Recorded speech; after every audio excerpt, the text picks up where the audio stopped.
And great to have joining us now in our book talk segment. A woman who's written an interesting novel, also tells a story. A lot of people have gone through it themselves. It's called Something in Between. Only you can decide where you belong. We're joined today by the New York Times bestselling author Melissa Cruz, and she joined us by telephone. And Melissa, good to talk with you. How are you today? Oh, very good. Thanks so much, Doug. Yeah, I had a chance to read through the book a little bit, and it deals with what a lot of people are going through is immigration, right? It kind of tells a story about a young person and their family. So, and you went through that yourself, right? Yes, a little bit differently, though. Jasmine's story is about how she wins this national scholarship. She's a really hardworking kid, and when she comes home and tells her parents, they actually confess and tell her she can't accept it because they're in the country illegally, and Jasmine is an undocumented immigrant and has no papers, so cannot accept it. So the book is about her journey to figuring out where she belongs. Does she belong in the Philippines, a country that she can't even remember, or does she belong in America, a country that she feels connected to, and until that day, felt like she was part of? Yeah, something that's obviously been in the news the last few years with the whole immigration situation, and a lot of people kind of fall, like you said, in the cracks a little bit. They're not quite sure where they feel they belong, right? To the former country or to the new country. Yeah, and it's something that happens to, especially to kids who are brought here as children. They don't have memories of their, quote, native country, and then when they grow up, they turn 16, they need a driver's license, they turn 18, they need to apply for college for financial aid, and they discover that they're illegal. It's a phenomenon called becoming illegal, and they kind of go through a little bit of an identity crisis. How is it now? I mean, I know my mother was born in Canada. My grandparents came down from there, and you had to go through a lot to become a citizen. It wasn't, it wasn't a quick process. Is it any better now, or is it a lot worse, or what's it like? I think it's just always a really long and kind of red tape-filled journey, yeah, right. And it took me 30 years to get my citizenship, and we were here as legal immigrants. So 30 years. Yeah. I can't say that it's any shorter. I think it's still that long. And I guess every state kind of does it a little differently, so that it makes it more complicated, depending what state you're in, right? I think so. I think the federal process is the same, but certain states have different requirements for driver's licenses, for work permits, that kind of thing. Now, this book is a novel, a made-up story, but based on a lot of things that have happened to you, right, or people that you know, right? Yes, I was inspired by, my journey as an immigrant, because even if you, quote, do things correctly, you can still be trapped in the system for a long time, and there's so much holes and gray areas, and the law is muddy, and there's not a lot of places to go for help. My family was scammed by an immigration lawyer when we first came and we first filed, and the reason why it took so long, part of it was that he just took our money and never filed our forms for our green card. So it was kind of crazy.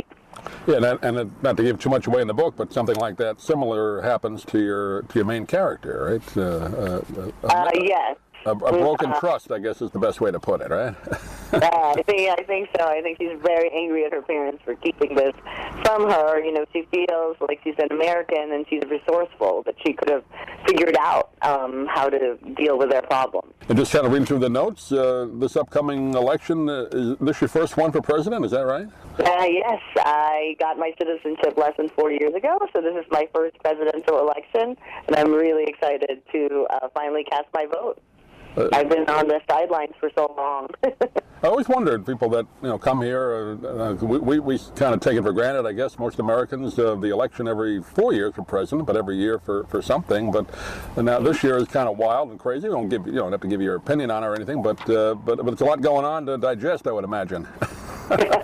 Yes, there is.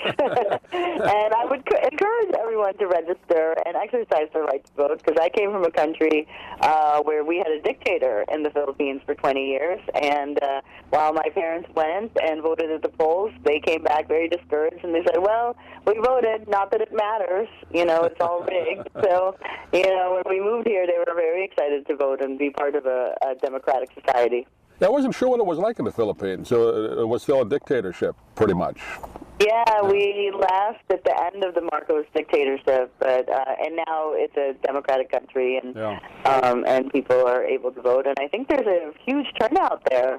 much bigger than here. I mean, we live in relative ease and prosperity, so I think Americans definitely take it for granted and don't feel like, well, whoever wins, it doesn't really matter. But it does, and I think people should go out there and vote because a lot of people around the world can't. I agree. I mean, if you don't complain. If you don't vote, you shouldn't. You really can't complain. Yeah. You do have a voice, So Mm-hmm. I think you should. I just want to mention too, and I know you have a good thing that you're doing, encouraging young adults to read. This particular book is part of the Harlequin Teen imprint, right? So that's it's a very popular series. Yes, it's actually the first book in the 17 magazine imprint at Harlequin. So 17, does a lot of stories for real-life teenagers and a lot of girls' issues, and they wanted their first book to reflect issues that affect real-life teenagers. And about 30% of America's school children are illegal immigrants. So that's, so it's a huge population that hasn't really been addressed. And we wanted to humanize that story. You hear about it, but I just wanted to tell one girl's story about being trapped in that system. Is there a difference in the way you write for that age group? Obviously, you want to tell a story they can relate to, but anything other different than that? Or is it just novel writing is the same no matter what? I think it's the same no matter what, but I think the young adult category, is about a time in your life when anything's possible. So there's a lot of optimism and idealism, and I think that's why I'm drawn to writing for that age. And I think that's why a lot of people like those books too. Yeah, it's almost an untapped market, I guess. So encouraging young people to read again, get them off the phones a little bit, right? We certainly hope so. Well, the name of the book again is called Something in Between. Only you can decide where you belong, and it's by Melissa de la Cruz. Great story about a family dealing with immigration issues and all that. And Melissa, give out the website. People can get more information about you and the book. Sure. It is melissa-delacruz.com, and I'm also on Twitter at Melissa de la Cruz.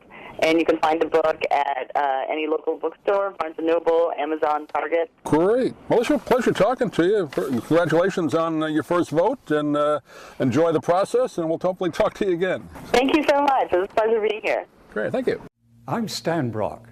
30 years ago, I formed Remote Area Medical to help people overseas.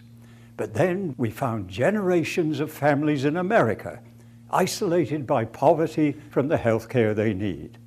Together, we can take dental, vision, and medical help to 1 million adults and their kids, right here at home in the United States of America.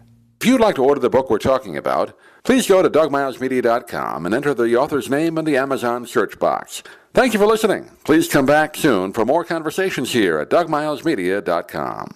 This has been a presentation of Doug Miles Media, all rights reserved. You can listen to or download previous programs at iTunes, Stitcher.com, or DougMilesMedia.com.